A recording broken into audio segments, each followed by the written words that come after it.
this is basically an update log for the computer build that I've been working on for some time. As you can see in the picture, this is my old Zalman PC. The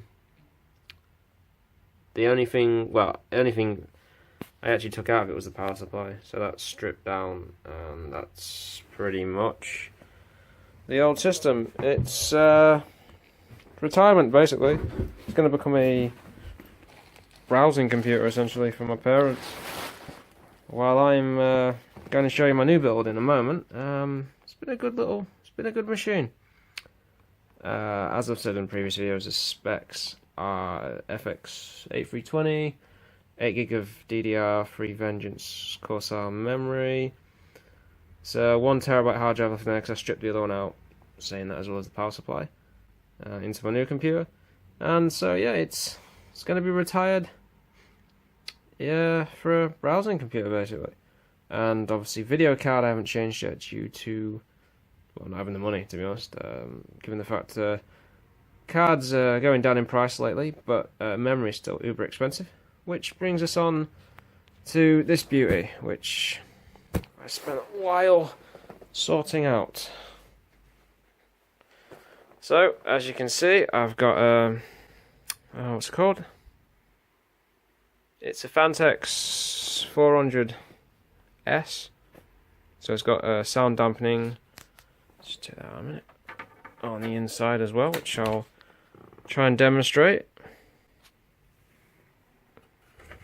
Should come off pretty easily. How is it whenever you say these things? It doesn't there. There we are. So you've got sound dampening on there. So it's very, very handy. And in here you can see it's not quite perfect yet. I've still got I need another Corsair fan in there, but it's I mean, you can tell the difference in terms of the two cases. This was about 80 quid, I think 83 quid, something like that, whereas the Zalman was about 40-50 pounds. So there is a considerable difference in what you pay and what you get, but well worth it. As you can see at the bottom, there is the one of the RGB strips. The other one caused me no end of suffering due to the fact that I spent about 4 hours trying to figure out why the other one wouldn't work. I need to discover that they don't supply you with the extra one. They supply you with the actual strip, but not the adapter to use it. So that's a negative, I would say, in itself. It's very, very frustrating and very, very annoying. But it's you know, you live and learn, and that's pretty much it. There is actually little fan filters on the inside there, which I should really have shown you, and there's one at the bottom there as well, which they're tiny little things in comparison to the old Zalman. They're about just a little strip, about so big. As it said, the case, the badges just came with a motherboard. Some people think it's tacky. I don't mind it so much. Got magnetic filters. 2 more Corsair blue LED fans, which are I took them from this computer. They're in good nick. They run really well. Getting those 2 fans in was not easy because they're offset. Then you can't have them square on, because obviously I've got my new cooler on there as well, my new Cooler Master. And as you can see, this is the inside of the PC. As I was saying in the previous video, got a dual chamber Cooler Master 120. It was about 40-50 quid, something like that, off Amazon. It's on a AMD he said FX then. AMD B350F Strix gaming motherboard. Still the 970, which I really do need to replace at some point, because it's doing the job, but it is last gen at this point, but it gets the job done. 16 gig Corsair LED, not RGB. RGB was, it was about £10 more, I believe it was. And everything's RGB and LED now. Everyone has to have lights on everything. I don't mind lights, but sometimes it's a bit over the top. But as I said, these here light up on the bits there. I said another them. The fans, still need to replace that with another Corsair. You have to take the plate off to fit the third fan in, or you can have a is it a 240? Definitely a 240, I believe, and probably smaller liquid cooler in there. I think a 240. I'm sure if you're building a computer, you'll research it anyway. I always did. I've had it running. So I've had a few stress tests on it. I've done a half-an-hour stress test through Asus Real Bench, I believe it was called. There's mass loads of space for cable tidying on the other side. There's I'm not going to open it up because it was a pain in the ass to look it back in, but there's there's straps so you can tie all the cables off.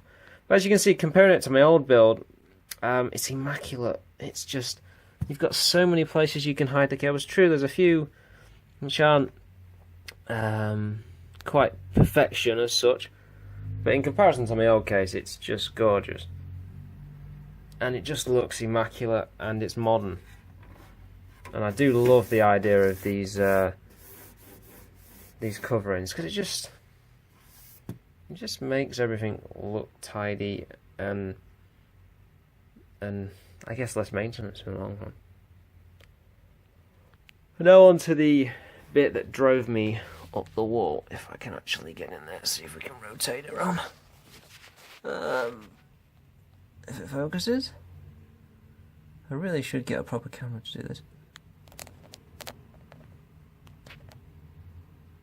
There's an LED strip in there, as you can see. Now, they provide you one at the bottom that works.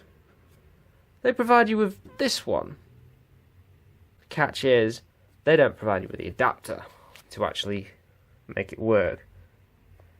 And it runs off, oh boy, if I can even see it, just there is an RGB header. Sorry, there is an RGB header.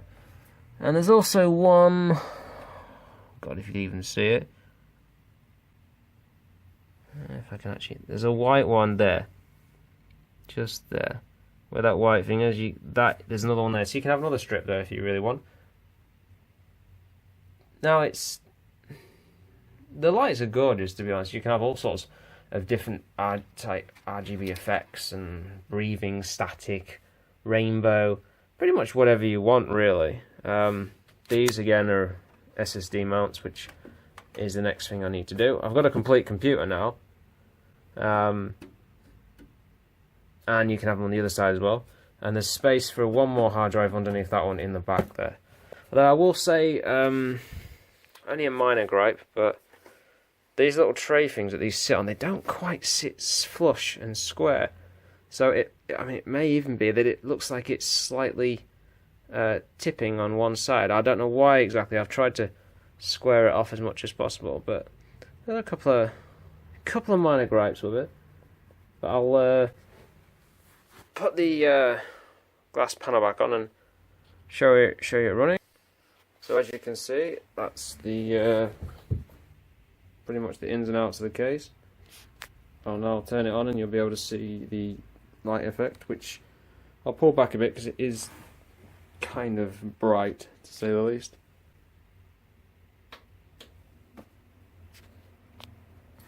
I'd be amazed what that little RGB strip at the top does. The fans are kind of loud because I haven't really gone in and configured it in the BIOS yet.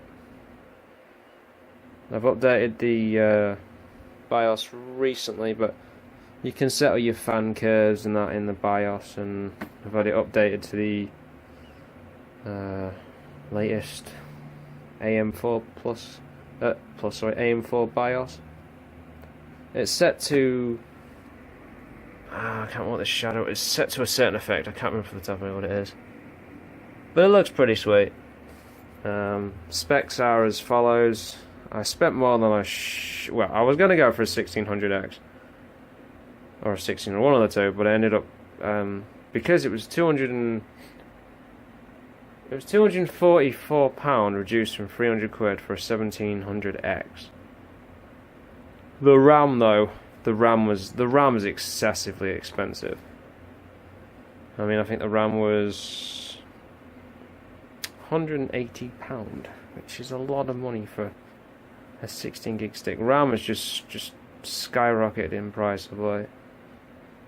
So it was about £180 in total. Luckily I had a voucher though, so I was able to knock it down to a gift voucher, so it was £149, I think. I've stress tested it a few times. Longest stress test I've done is half an hour, but it hasn't gone any higher than 74C, I think. And that's on with Ada 64, Prime 95, the Asus Real Bench. I think that's all of them. But it's a good rig. It's been well worth the money, and I'll be doing majority of my recordings for the channel will be on this system. I've just got to actually get back onto the recordings. I haven't done a video in about a month, and the last video I did was just a typical Road Rash Let's Play, I believe it was. So yeah, that's my new system, all up and running. It's very, very fast in comparison to the old rig anyway. I do wish I'd done some benchmarks on this one though. I'm quite curious actually. The problem is I haven't got another power supply, so I can't really do much with it at the moment. But I may even do a comparison just to see what the different benchmark scores are between this one and the old one. Because I've got this running base frequencies, so I believe it's 3.4 gigahertz. I've had this running up to 3.877 gigahertz, I believe. No, sorry, 3.8 something gigahertz. I think it was over 3.8, I believe, from what I can remember. But I found that was the third overclock I did, and you have to do it manually because it wasn't playing ball. And the memory speed on that RAM is 3000. Fastest I can get it to go is 2966, I believe is the correct number. But when it was on auto, it refused to post any faster than 2133, I believe it was. So that the timings, well, as such on, or the RAM, so not the timings, but the actual getting it to run at full speed is a pain in the ass on Ryzen. It really is. But fastest I get it is, as I've said, 2966. I think it's 29. Anyway, something like that. But it won't run any faster. Not without crashing. As I said, the third overclocked, I did 3 overclocks. First one was 3.7, 3.8, and I did 3.8. It was a 3.88 was the last one. I went back down to 3.77 because when I did a benchmark, the second overclock was actually getting a higher score in things like Cinebench than the third overclock. So, I mean, I'm not a massive sort of benchmarker, but I thought, hell, give it a go for the something different for the fun of it. So, Ryzen, would I recommend it? Hell yes. Unless you're looking for the best possible performance, and if you want the best possible performance, go Intel.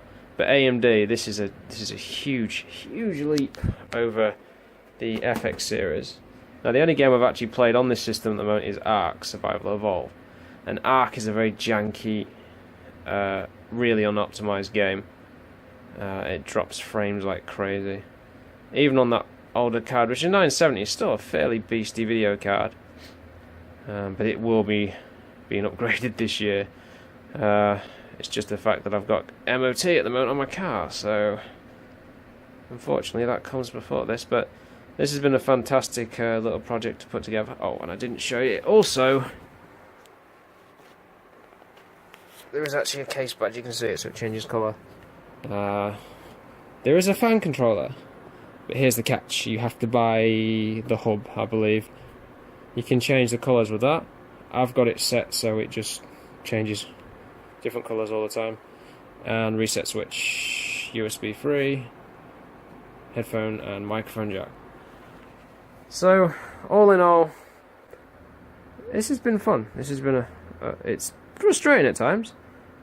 And as I said, you can go into the BIOS and you can adjust the fans and slow them down. But I believe it only says the CPU and 3 chassis fans, so I presume... I can't remember what I've got it configured at in the moment, because I've got a couple of splitters and stuff. I did make one mistake where I plugged something in and it started making this burning smell, so I did crap myself a little bit thinking I'd broken something, but I believe it might have been one of the Y splitters I may possibly have damaged. But for my second build, it's pretty much just quality. And it was well worth the money. I overpaid on the motherboard touch. I think the board was about £110, where you can get X370 boards for about, I think about £120, I believe. But yeah, so that's it.